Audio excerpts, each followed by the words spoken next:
ውድ ቤተሰቦች ዛሬ ደግሞ በአዲስ ርዕስ ተመልሰን መጥተናል። በጣም በሚገርመው እኔና ዳዊ ባለፈው ስለ ሪሌሽንሺፕ ነው ያወራነው።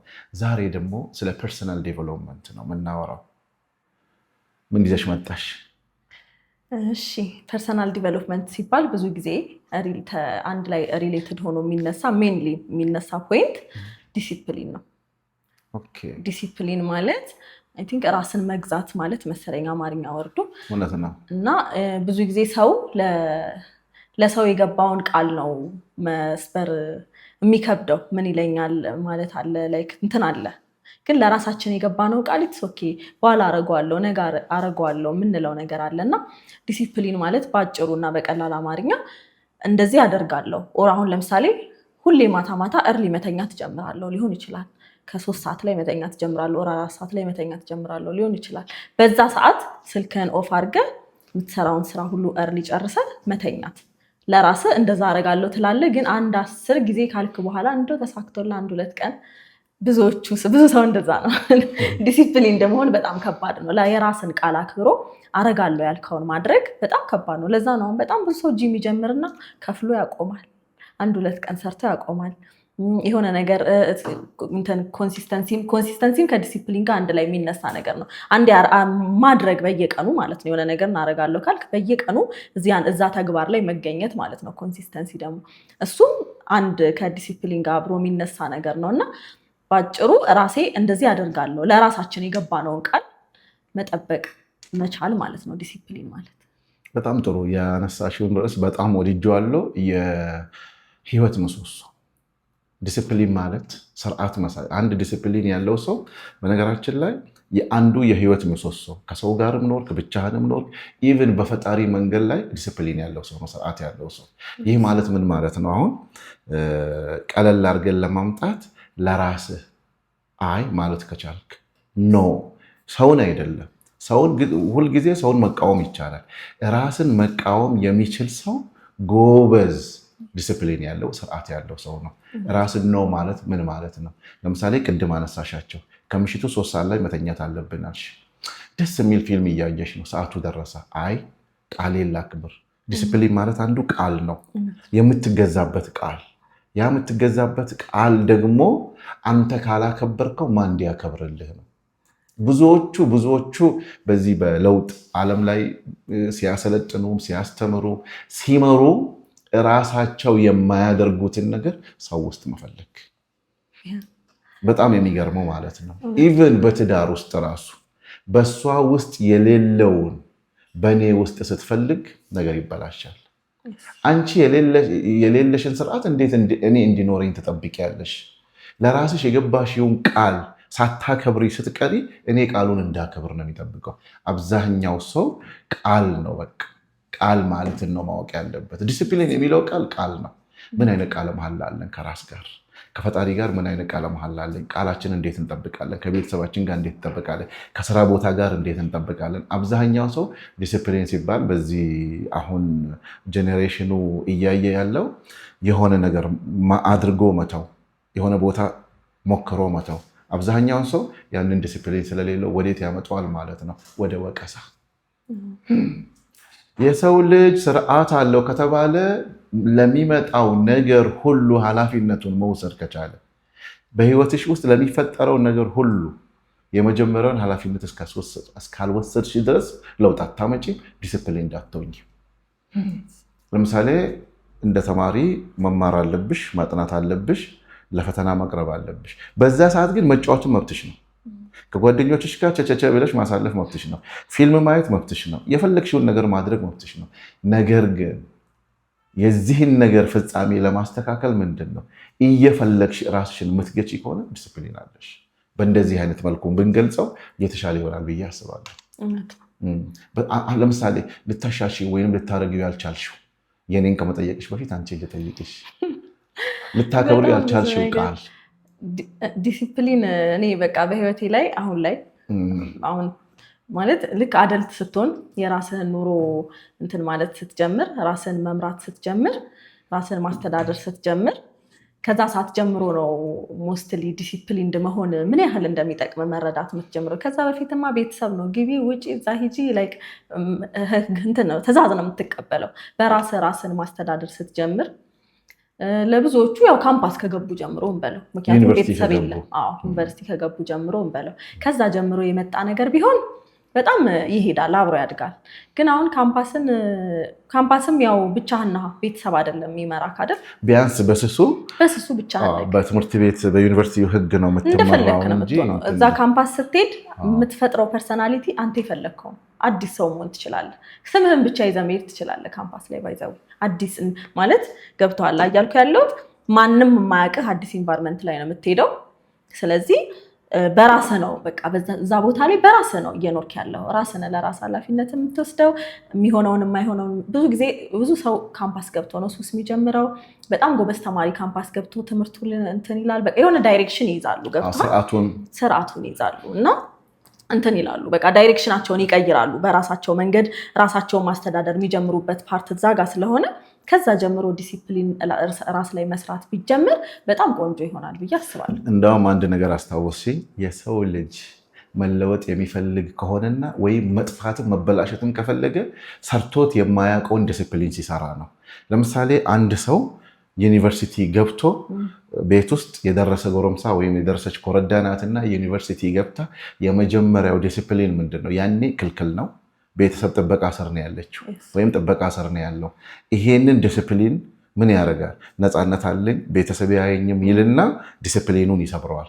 ዲሲፕሊኑን ሲሰብር አዲስ ማንነት ለመለወጥ፣ ለመቸገርም፣ ለማደግም፣ ለመበላሸትም አዲስ ነገር ስትሞክር ነው። አዲስ ነገር በቃ አካባቢው ላይ ያለው ሰው ጋር ሄዶ አብሮ መሆን የጀመረው ሰው ጸባይ ይይዛል። ብዙ ጊዜ ግን ሰዎች ምን ይላሉ? ኢንቫይሮንሜንታል ኢምፓክት የአካባቢ ተጽዕኖ ይላሉ። የአካባቢ ተጽዕኖ ውስጥ አንተ ወይም አንቺ ነሽ ያለሽ። እዛች አካባቢ ተጽዕኖ ውስጥ ግን አዲስ ማንነትን መሞከር። ለምሳሌ እኔ አንዴ ሳሰለጥን ሲጋራ እንዴት እንዳስጀመሩ ሲነግረኝ ማለት ነው።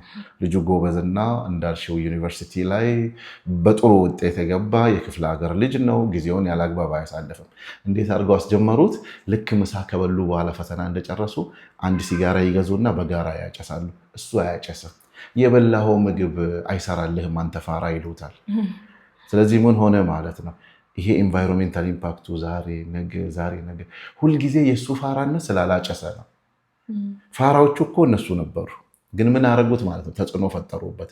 ከዛ በኋላ የነበረውን ዲሲፕሊን አፈረሰና ልሞክራልና ጀመረ ማለት ነው። የምሳ ሰዓት ፋይናሊ ልጁ ሲመረቅ የመጨረሻ አጫሽ ሆነ። አሁን እዚህ ጋር ነው እንግዲህ ትልቁ ለውጥ። የምትገቢበት አየር ውስጥ ለራስ ኖ ብለሽ ከዛ ወደዛ ከሚወስድሽ አየር መራቅ የምትችይ ከሆነ ጀግናዋ ምድር ላይ አንቺ ነሽ። አላማሽን የምታስችው። ሁሉም ሰው አላማ አለው። በነገራችን ላይ መለወጥ የማይፈልግ ሰው የለም። ጥሩ ስራ ማግኘት የማይፈልግ ሰው የለም።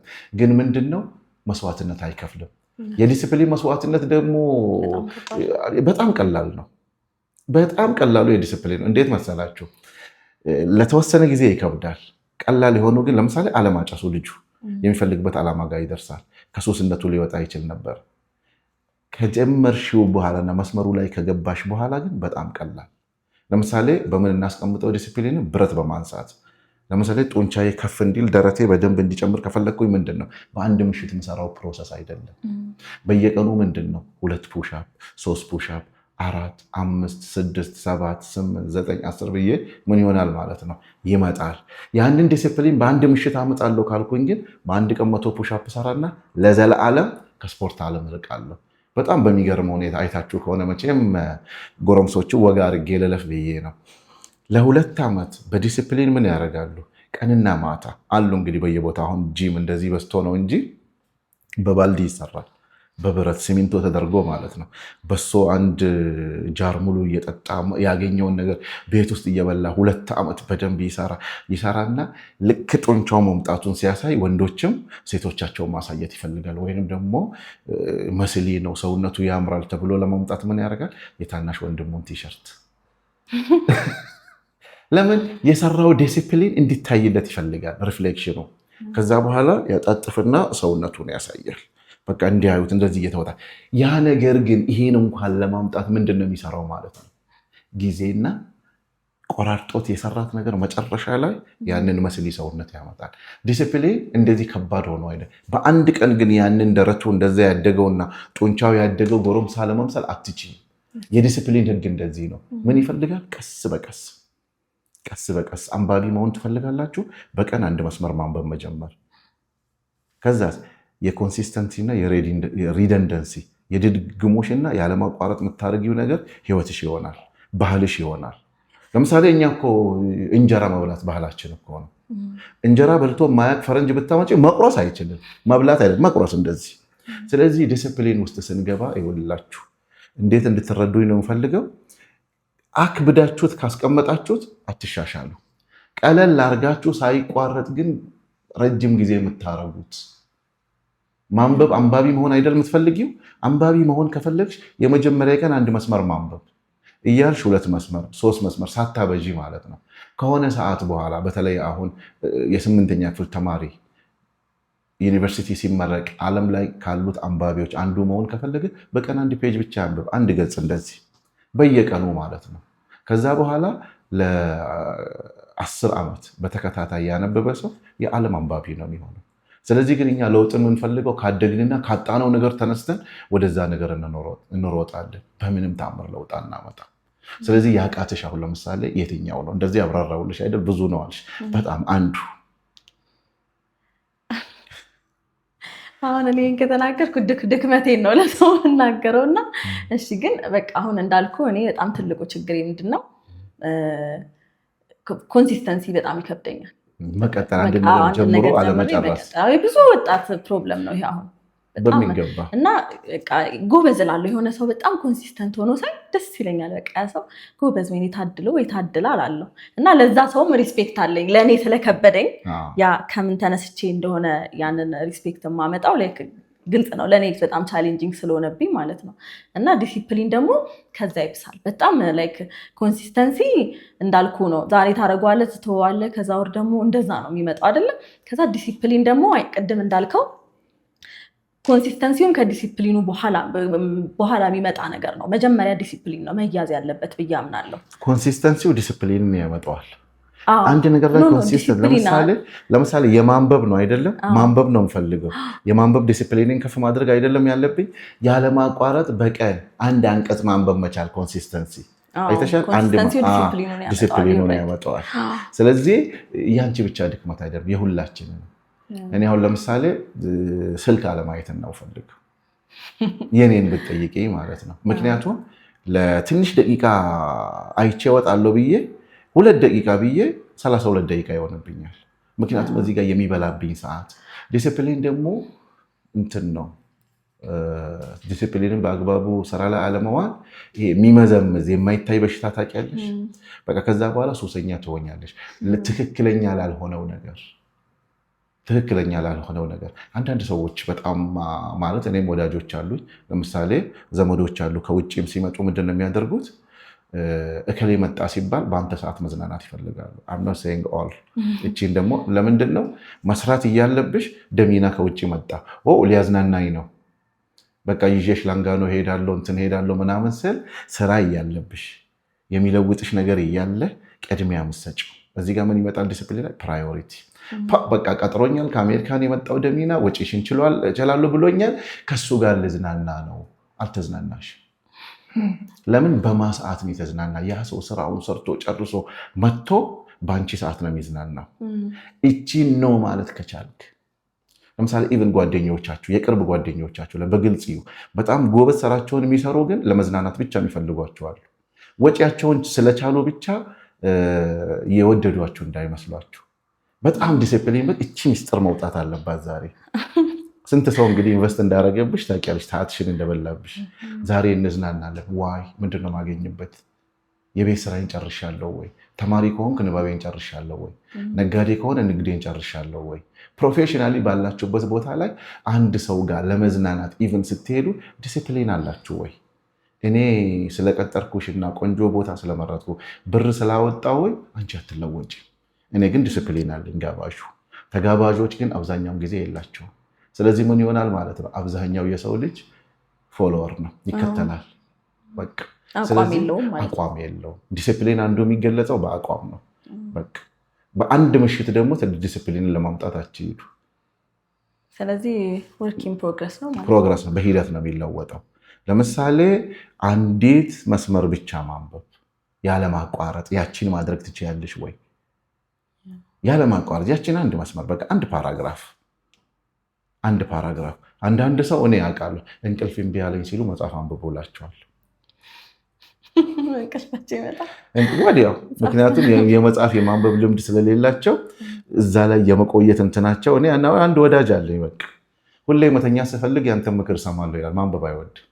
ስለዚህ ምንድነው የምታደርገው? መጽሐፉን ሲይዝ እሱ እንቅልፉ ይመጣል። ስለዚህ ያንን ኖ ብሎ ማንበብ ቢችል ኖሮ ዛሬ የት ይደርሳል ማለት ነው። ሁላችንም እንዲህ ነው። ሰው ላይ ነው እኮ የምንፈልገው። ቃሌን አፈረሰብኝ፣ ቃሌን በላብኝ አይደል የሚለው። እኛ በህይወታችን የራሳችንን ቃል ስንቴ በላ ነው። ሌላው ደግሞ ይሉኝታ። ስጠራሽ እንደሚና ምን ይለኛል? የማትበላውን ምግብ ለሰው ብለህ መብላት። በነገራችን ላይ ይሄ በጣም ጥሩ ነገር ነው ያነሳሽው። በሁሉም ኢትዮጵያ ውስጥ ባለው ባህል አብዛኛው ሰው በዓል ሲመጣ ታማሚ ነው። እንደውም ጥሩ ነገር አስታወስ። አይደለም መብላት የሌለበትን ይበላል። በቃ ይሄ ሰውዬ ዲሲፕሊን የለውም። ያውላችሁ ክብርና ዲሲፕሊንን እንለይ፣ ይሉኝታና ዲሲፕሊንን እንለይ። ሰው ለማስደሰት ብሎ የሚታመም ወዳጅ እኮ ነው ያለኝ እኔ። ዶሮ አይወድም። ዶሮ ከበላ ይቀጠላል፣ ይታመማል። በዓል በመጣው ምን ይሉኛል ይለኛል። ኧረ ያመኛል በል ይቀየሙኛል። እንዲህ አይነት ህይወት ውስጥ እየኖርን እንዴት ነው የምንለወጠው? ለመለወጥ የመጀመሪያው ለራስ ነው ማለት፣ ራስን እምቢ ማለት። ለራስሽ እምቢ ካልሽ ለሰው እምቢ ማለት አይከትሽም፣ ለሚጠቅምሽ ነገር። ስለዚህ ኮንሲስተንሲ ሲኖር በተደጋጋሚነት የሆነ ነገር ላይ ፊክሴትድ ሆነን መስራት ስንጀምር ዲሲፕሊኑን እናመጣዋለን ማለት ነው። ስለዚህ አንዱን አንሻ ያንቹን እዚሁ ገለነው እንለፍ። ይህ ግድ የለሽም ይስሙሽ። ያንቺ አይነት መለወጥ ይፈልጋል። የትኛው አፓርት ደግሞ መለየት። አሁን እኔ ማታ በጊዜ መተኛት በጣም ይከብደኛል። ሁሌ በቃ በጊዜ ተኛለሁ። ቅድም ያነሷት እሷን ሀሳብ አሁን 4 ሰዓት ዛሬ 4 ሰዓት አላልፍም ብዬ ቁጭ ብዬ 7 ሰዓት ሆነ። በጣም ሰዓት ይሄድብኛል፣ ቶሎ አልተኛም። ከዛ ጠዋት ግን እነሳለሁ። መነሳት ካለብኝ ስራ ካለብኝ እነሳለሁ። ግን ያው እየተጎዳው ነው የሚሄደው ኦቨርታይም እንቅልፍ በማጣት እና ይሄ ችግር አለ። ጠዋት የምትነሺው ለምንድን ነው? ስራሽን ስለምታከብሪ አይተሻል። ራስሽን ማክበሪያ። አሁን ይሄ በነገራችን ላይ ያነሳሽ የሁላችንም ጥያቄ ነው። በተለይ አሁን ያለው ትውልድ የተቀማው የእንቅልፍ ዲሲፕሊን ተወስዶበታል። የእንቅልፍ ዲሲፕሊን የተወሰደበት ሰው ደግሞ በቂ እንቅልፍ ማይጠጣ ቀን ላይ ኢሞሽናል ነው። ማታ አሁን ለምን አናነሳው? እንደዚህ ከምሽቱ 6 ሰዓት እኮ ነው የሚነጋው። አሁን ሶሻል ሚዲያ ላይ ከምሽቱ 6 ሰዓት ላይ 6 ሰዓት በኋላ ለምሳሌ የሆነ ሀገር ሙቭ አድርጌ እዚህም አንዳንዴ እንቅልፍ እምቢ ብሎኝ እኔም አለሁበት ግድ የላችሁ ሶሻል ሚዲያውን ስገባ ላይቭ በቃ ፀሐይ ነው የሚመስለው፣ ቀን ነው የሚመስለው። ስለዚህ እችኛዋ ናት አሁን ዲሲፕሊን ማለት። ቀንን ወደ ማታ ቀይረን ማታን ወደ ቀን ቀይረን እንዴት ነው የምንኖረው? how do we live? እዚህ ጋር ነው ዲሲፕሊን። ድሮ አሁን ዲሲፕሊን ነበረን። ጠዋት ክላስ ትሄጃለሽ ተኝ ትባልና 3 ሰዓት ሲል ለጥ ትላለች። አሁንስ ያ ልምድ አለ። አድገን አነስን።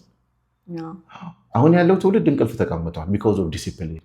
ምንም ሳያገኝ ገንዘብ የማታገኝበት ከሆነ ጤና የማታገኝበት ከሆነ ለምንድን ነው ጊዜሽን እዛ ላይ የምትገኘው? መጀመሪያ ስለዚህ አሁን ይሄን እንዴት እንፈተዋለን ማለት ነው። በአንድ ቀን አይደለም። የእንቅልፍ ሰዓትሽን 4 ሰዓት ተኛለሁ አይደለም ያልሽው፣ ሜሞሽን 3 ሰዓት ላይ አምጪ። ስትገላበጪ ስትነካኪ ምናምን። የጉዳዩ ባለቤቶች ደግሞ አንዱ እንዳተኛ የሚያደርግ ከስልክ የሚወጣ ላይት ይላሉ። እሱን ከአንድ ሰዓት በፊት ካላራቅሽው ቶሎ የመተኛት እድልሽ አይመጣም። ስልኬ ሳሎን ካላደረ ከባድ ስልክ ለማራቅ ደግሞ ከምንም በላይ የመጀመሪያ ሚስቶቻችን ባሎቻችን ስልክ ናቸው እኮ ዘንድሮ። ከማንም የበለጠ ቅርባችን ስልካችን እኮ ነው። ሌሊት ተነስተን እናያለን። ይሄን ዲስፕሊን ለማንሳት እንዳልሽው ነው ጨከን ማለት። ልክ ስልኩን ልታነሺ ስትሪ ለምንድን ነው ማነሳው? ደሞዝ ይጨምርልኛል? ገቢ ያገኝበታለሁ? ወይስ የሚሳደቡ ሰዎችን ቁጭ ብዬ ላይ? ይህን ጥያቄ እኮ ራሳችንን ስለማንጠይቅ እኮ ነው። ዲስፕሊን ማምጣት የምትፈልጊ ከሆነ ለምን የሚለውን ስልክሽ ላይ ጻፊ። ከዛሬ ጀምሮ ልክሽን ከላይ ለምን የምትለዋ ከተቀመጠች ልክ ስልክሽን ልታነሺ ለምን ይልሻል። ለምንድነው ቲክቶክ የምታዩ? እኔ እንኳን ስልክ ላይ በጣም ቢዚ ሆኜ አይደለም። በአንቺ ውስጥ እኮ ብዙ ቦታ እየደረሱ ስለሆነ ነው። አይ ላንሳው ብዬ ነው የናሳው። እንደዛ ሳይሆን አሁን ብዙ ሰው በስልኩ እንትን የሚል ሰው ከሆነ እንዳልኩ ነው የሆነ ሰዓት ላይ ስልክህን አጥፍተህ ዋይፋዩን አጥፍተህ ኮኔክት ያደረገ ነገር ካለ ሳሎን ወስደህ ስልክህን አስቀምጠህ እዛው አልጋ ላይ መገላበጥ እንቅልፍ እስኪመጣ ድረስ። ሰው ግን ችግሩ ምንድን ነው? ሰው እኮ አሁን ስልክ ላይ ኢንተረስቲንግ የሆነ ነገር ኖሮ ኦር ደግሞ ስልኩ ይህን ያህል ሱስ ሆኖበት አይደለም። ብዙ ሰው ግን የሆነ የሰው ልጅ ከጭንቅላቱ ጋር ብቻውን መቀመጥ አይፈልግም።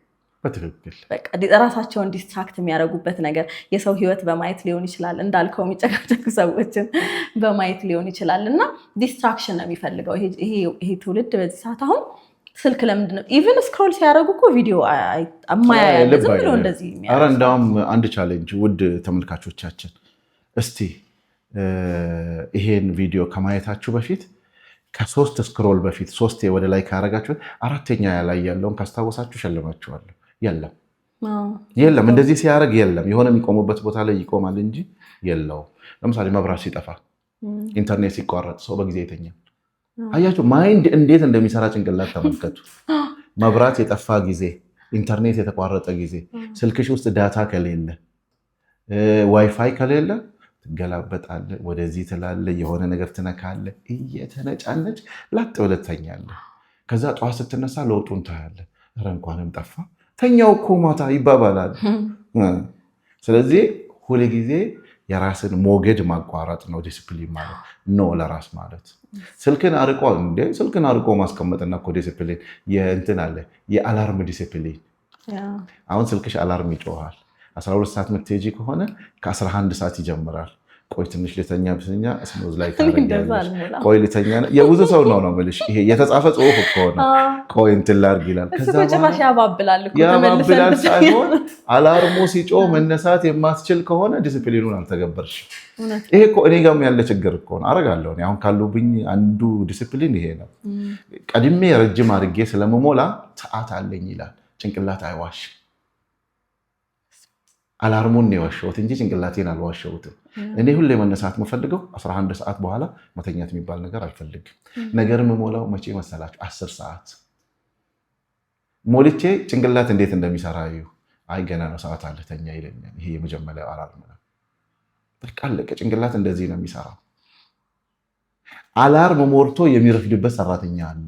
ኖት ኢትዮጵያ አይደለም ዓለም ላይ ዲስፕሊን ሲባል ግን ቀላል ነገር ስንገባበት ትንሽ የሚከብድ ስንኖረው የሚቀል ዲስፕሊን እንደዛ ነው። እንደ ቀላል ገብተን ደግሞ ክፉ ነገር ውስጥ ከገባን መውጣቱ መከራ። ለምሳሌ ኢየሱስ ዓለም ላይ ያሉ ወዳጆቻችን በተለያየ ምክርም ለተለያየ ቦታዎች ምንልካቸው አሉ። በቃ እንዴት ልወጣው? አገባቡ ያምራል። ሱስ ለምሳሌ መጥፎ ነገር፣ አወጣጡ ግን ከባድ ነው። ስለዚህ በግልባጭ መስራት ማለት ነው። ይሉኝታን ከህይወትሽ ውስጥ ይሉኝታ የክብሩ የምናምኑ አይደለም የሚያጠፋሽ ይሉኝታ። ይሄ ለምሳሌ መብላት የሌለብሽን መብላት የሌለበትን የበላና ለሰው የታመመ ሰው መቼ ለራሱ ሊኖር ነው? ከባድ። ስለዚህ ደግሞ ኮንሲስተንሲውን አብዛኛውን ጊዜ እንደውም ያንቺንም ሀሳብ አላቅም እንጂ ሴቶች ወንድ ሲመርጡ ከመልኩ ይልቅ ዲስፕሊኑን ነው የሚመርጡት። ሰነፍ ወንድ አልወድም ይላሉ። እዚህ ላይ ምን ትያለሽ? ልክ ነው። መልክ ምናምን የሚታየው ሃይስኩል ሆነክ ትንንሽ ሆነክ ምናምን ዝም ብለህ በቃ እንትን ስትል በደህና የሚለብሰውን የሚዘንጠውን አይን ውስጥ የሚገባውን ምንም ሌላ የምታየው ነገር ስለሌለ ምንም ኃላፊነትም የለበትም ከአንተ ጋር ዝም ብሎ ማውራት በቃ ጓደኛዬ ናት ምናምን መባባል ካልሆነ ምንም የለም። አሁን ግን ልክ ላይፍ ፓርትነር ስትመርጥ ኦር ሪሌሽንሺፕ ውስጥ አብረህ ስትገባ ዲሲፕሊን ያለው ሰው ቢሆን ተመራጭ ነው። በቃ ላይክ ማለት ከባድ ነው የሚሆንብህ። መልክ አይተህ ገብተህ መልኩ ህይወት አይሆንህም በኋላ ላይ ማለት ነው። እና ደግሞ ወንዶችም አይ ቲንክ ሳስበው ለትዳር ለሚስት የምትሆን ብለው ሲመርጡ መጀመሪያ ላይ እንደ ፕራዮሪቲ የሚያስቀምጡት አይመስለኝም መልክ። አንዲት ጓደኛ ምን አለች? እናት የምትሆን ምናምን ነው የሚሉት። አይ ቲንክ በነገራችን ላይ በትዳር ውስጥ እናት የምትሆን ሴት ትዳሯ ጥሩ አይደለም። እንዳንገባበት ቆይ ወደዛ መለሳለሁ። እና እኔ ዝም ብሎ ልፍስፍስ ወንድ አልወድም አለች። ወደዛት ምን አልኳት? ዝም ብሎ አላማ የሌለው የወደፊት አላማ በቃ ቆፍጣና የሆነ በቃ ዲሲፕሊን ያለው ገባሽ? ለምንድን ነው መስሊ የሆነ ወንድ እንደዚህ የሚወዱት? መስሊ እኮ ዲሲፕሊኑ ነው የሚያወጣው። ሰውነቱን ያሳመረው እኮ ሰርቶ ነው። that's why እኮ የሰው ልጅ አሁን ቅድም ካልሽው አብሮ ፎቶ መነሳትና አይስክሪም ከመብላት አልፎ the guy is disciplined። ዲሲፕሊኑ በደመ ነፍሳችን ውስጥ አለ። ስለዚህ ያነሳሽው እናት የሆነች ሚስት ብዙ ጊዜ ትዳሯ ጥሩ አይደለም። የትዳር ራሱ ዲሲፕሊን አለው ውስጥሽ የሚያውቀውና ዲሲፕሊኑ ምንድነው? ቆፍጠን ያለች ጎበዝ የሆነች አጋር ምትሆንልኝ ዲሲፕሊኗ ጥሩ የሆነች ሴት ሚስት ትሆናለች። ልክ ወንዶቹ ይሄ ሚልፈሰፈስና መልክ ብቻ ያለው እሱን ነው የሚያዩትና መልክ ማየት አሁን ብዙ ሴቶች ያቆሙት መልክ ማየት ለዛ ነው። መልክ እንዲህ ሲሊ ነገር ህይወት የሚሆናትን ዲሲፕሊን እንደሆነ ብዙ ጊዜ ደግሞ ይሄ ሀሳብ ሴቶች ዲሲፕሊን እንደሆነ ወንድ የሚመርጡበትን ሌላ ሜን የሆነ ነገር ልንገርክ። ብዙ ጊዜ ሴቶች ወንድ ልጅ እኔ ለውጠዋለሁ የሆነ ሪሌሽንሺፕ ውስጥ ኦር ሜሬጅ ውስጥ ከገባን በኋላ ይለወጣል ምናምን የሚሉት ነገር አይሰራም በጭራሽ። ግን ኢን ዘ ሪቨርስ ስታየው ወንድ ልጅ ግን ሴትን በደንብ አድርጎ ነው መለወጥ የሚችለው። በደንብ አላችሁ እና ልንገርክ ከምን አንግል እንደሆነ ሪሌሽንሺፕ ውስጥ አሁን ሜሬጁ ጋር ሳልሄድ ኖርማል ሪሌሽንሺፕ ውስጥ ሆነክ ኤክሰርሳይዝ የሚያደርግ በጣም ስራ የሚወድ በቃ ይሄ እንዴት ነው ኑሮን ፉለስት የሚኖር አይነት ሰው ጋር ሪሌሽንሺፕ ውስጥ ስትሆን ሳትወድ በግድ ወደ እሱ ሌቭል ትሄዳለህ። እሱን ማክበር ትጀምራለህ። ወደ ላይ ማየት ትጀምራለህ። እሱን ወደ ላይ ነው የምታየው። በቃ ማለት እሱ ሁሌ ላይፉን ለመቀየር ሲሯሯጥ ነው የምታየው። ገብቶሃል? ስለዚህ እሱን አለማክበር አትችልም። እንደሱ ለመሆን ትሞክራለህ። ሮል ሞዴልክ ይሆናል። ይሄ ባል የምትለው ሰውዬ ቦይፍሬንድ የምትለው ሰው የምትከተለው ሰው ይሆናል። ገብቶሃል? ለመከተል አይከብድህም። እዛ ውስጥ ምንን ያስተምራል መሰለሽ? ከይቅርታ ጋር ይሄ ስርዓት ያለውና ዲሲፕሊኑን የጠበቀው ወንድ የሰዓት አጠቃቀምን አሁን እሱ የሚሰራው አይደለም እኮ የምታየው። የትዳር አጋሪ ቢሆንም ስርዓቱ ጥሩ ነው፣ ዲሲፕሊኑ ሰዓቱን በአግባቡ ይጠቀማል። ህይወት ከሱ ጋር አብረን እናድጋለን። በነገራችን ላይ ሴት ልጅ ኢንሹራንስ ነው የምታገባው፣ ዋስትና ነው የምታገባው። ወንዶች ናቸው እንጂ ወደኋላ የምንሄደው እንዴት እንደጠይቆች እና ልክ ሱሰኛ ከተጠጋች ደግሞ ሱሰኛ ነው የምትሆነው። ገብቶሃል? ለዛ ነው ወንድ ላይ ሴቶች ብዙ ጊዜ ዲሲፕሊን የምናየው ሊደር ሜንታሊቲ ያለው ይሄ ሰው። ምክንያቱም ሊደር ሜንታሊቲ ኖረውም አልኖረውም ሊድ የሚያረጋት ወደ ጥሩ ነገር ሆነም መጥፎ ነገር ሆነም ሊደር መሆኑም አይቀር ነው። ይሄ መሪ መሆኑም አይቀር ነው ኔቸር ስለሆነ። ስለዚህ ዲሲፕሊን ያለው ወንድ ሴቶች የሚመርጡት ብዙ ጊዜ የምትወደው ከወደደችው ፍቅር ከያዛት ከዛ ሰውና ከዛ ሰው ጋር ሪሌሽንሺፕ ውስጥ ከሆነች ሳታስበው እሱን መከተል ትጀምራለች፣ ኔቸራችን ስለሆነ። ስለዚህ ወደ መጥፎም ከመራት ትሄዳለች፣ ወደ ጥሩም ከመራት መሪ አርጎ ፈጣሪ ፈጥሮት የመሪነት ዲሲፕሊን የሌላቸው እነሱን ነው የማይፈልጉት ሴቶች።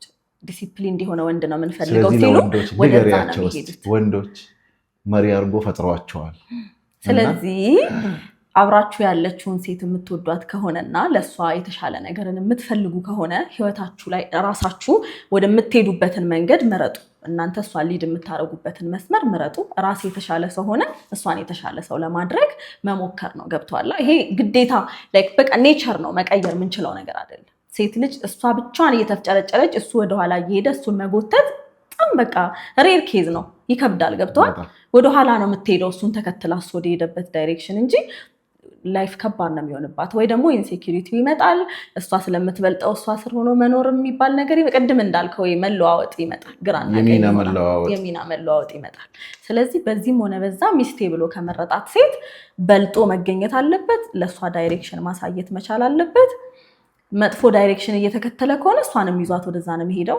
ገብቶሃል? ወይ ደግሞ እሷ ኖ ይሄን ዳይሬክሽን አልከተልም ካለች ሪሌሽንሺፑን ታጣለች ማለት ነው። በትክክል ሀሪፍ አቀማመጥን ያስቀመጥሽውና ኢቨን አንድ እውነት ማለት ነው፣ የመረረ እውነት፣ ስርዓት ያለው ሰው ማንም ይወደዋል። እውነት ነው። ሪስፔክት ታደርገዋለህ፣ ሳትፈልግ ታከብረዋለህ። አንድ ሰው ይኸውላችሁ ዲሲፕሊን ላይ ስንሰራ ከሰው አይደለም ሶስተኛው ወገን ራሳችሁን ታከብራላችሁ። ሰውነታችሁ ያከብራችኋል፣ ጭንቅላታችሁ ያከብራችኋል፣ እውቀታችሁ ያከብራችኋል። ስለዚህ ለወደፊት ህይወታችሁ ራሱ እንድትመረጡ ከሚያደርጋችሁ ነገሮች አንዱ ዲሲፕሊን ነውና ዲሲፕሊን ላይ ጠንከር እንበል። ዛሬ መልእክታችን ጠንከር እንበል እና ደግሞ እንደኔ ኮንሲስተንሲ በጣም ብዙ ወጣት ስለሚያጠቃው ኮንሲስተንሲን ቢውልድ ለማድረግ ኦር ደግሞ ሞር እንትን ለማድረግ ምን እናድርግ? ወጣቱ ምን ያድርግ? ከየት እንጀምር የሚለውን ያሳንሰው። በአንድ ምሽት ሮም በአንድ ምሽት አልተገነባችም አይደል የሚባለው። በአንድ ምሽት የምትለውጠው ነገር አይደለም ስርዓት ማለት። ዲስፕሊን ማለት እንደዛ ነው። በአንድ ምሽት ስለማትቀይረው ምንድነው ማድረግ ያለብህ? ቀለል አድርገህ በሚመችህ መልኩ በማይሰለች መልክ አሳምረህ አስቀምጥ። መጀመሪያ ላይ ቅድም እንዳለው መጽሐፍ ማንበብ ከሆነ ከሚሰለች መጽሐፍ አትጀምር። የማንበብ እንትኑን ያምጣልህ። ደስ የሚል ቀለል ያለ የማይከብድ ከሚከብድ ነገር አይደለም። ከዛ አንዴ ደግሞ አንድ ነገርን በአንዴ አሁን ለምሳሌ እኔ ቅድም ቶሎ መተኛት አልኩ አይደል? ቶሎ መተኛትን ልምድ እስካረገው ድረስ ኮንሲስተንትሊ መቀጠል። ሌላ ኮንሲስተንት መሆንበትን ነገር ከመጀመሪያ በፊት አንድ ጊዜ አንድ ነገር መሞከር። 7 ነገር ውስጥ አትግቡ፣ ጭንቅላታችሁ ይበተናል። በዚህ ላይ ሴቶች ናችሁ ጎበዝ። መቼ ሰው ስትጠሩ፣ ብፌ ስትሰሩ፣ ለምሳሌ እንግዳ ደሚና ቤቴ ይመጣል ስትይ ሰራተኛው እንኳን ባይኖርሽ 6-7 ድስት ትጥዳላችሁ። ግን አንዱ መያዙ አይቀርም። ወጦንም ክትፎንም ምንሆንም ስታረጊ የራሱ የሆነ ዲሲፕሊን ይፈልጋል።